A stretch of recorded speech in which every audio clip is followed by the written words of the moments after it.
I built a light domain cleric and it's awesome. Fireball is just one of the scorching hot spells that's always prepared. For every 2 levels you gain, you'll get more, and for lack of a better word, cool spells. But we're not going to play this like a healer. We're going to pack some heat with this build. So keep your eyes open and don't fall asleep, because after the build guide we'll cover some other amazing tips and tricks that help make this class the ultimate cleric.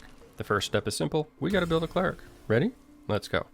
Guidance, hands down the best cantrip option at level 1, so grab that. The others are far more flexible. This build does have some potential with the pre-casting Blade Ward, so it's a viable option. Subclass Light Domain, which brings us our first feature, Warding Flare.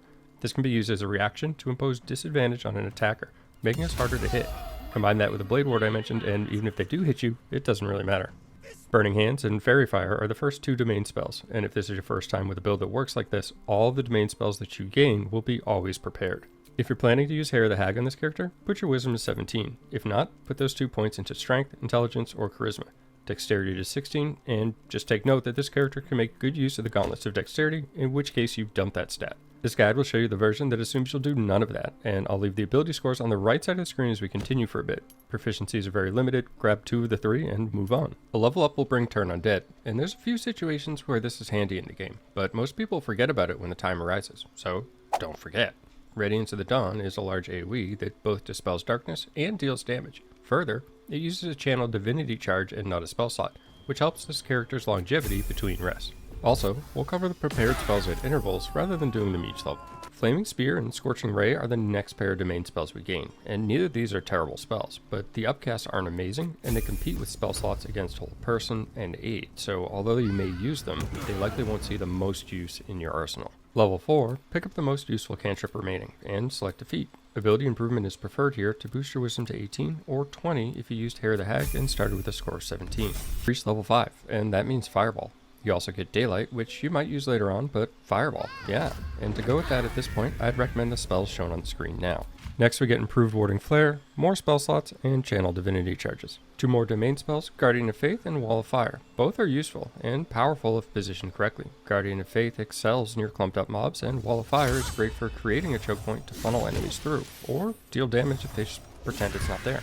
Our Wisdom modifier is now added to cantrips, which is of course better than nothing, but more importantly, the second feat should be Warcaster. You have a large number of concentration spells you don't want interrupted. Spirit Guardians is a great example of this. Flame Strike and Destructive Wave are picked up as domain spells here, and these are big damage, large AoE spells, and what better way to prove it than just show them. Level 10 is a cantrip likely to have no impact on your game at this point. Womp womp. Redemption when we level up again and gain 6 level spells, and here's what I suggest for your final spellbook. You can put a 12th level into Cleric, but I find a lot of use by dipping into Bard for 1 level. You'll get Hand Crossbows, Bardic Inspiration, Longstrider, Friends, and Featherfall, all from just 1 level. These are all nice compliments to this character, especially as the DC become higher towards the end of the game. Alternatively, you can put your very first level into Bard and delay the Cleric spells by 1 level along the way.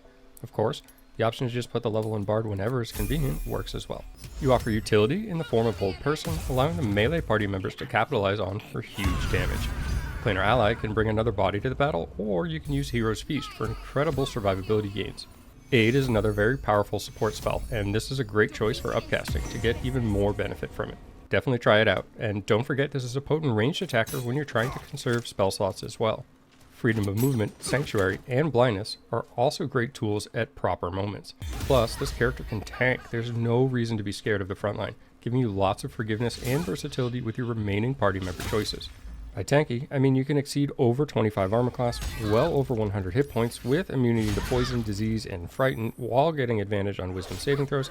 You can precast Blade Ward as mentioned earlier, and you can basically funnel everything towards you while using Drow, Elf, or Half Elf as your race choice and put them all to sleep like you saw in the intro. This character also excels in dialogue. You have Bardic Inspiration, Friends, and Guidance. That's massive for influencing responses throughout the game.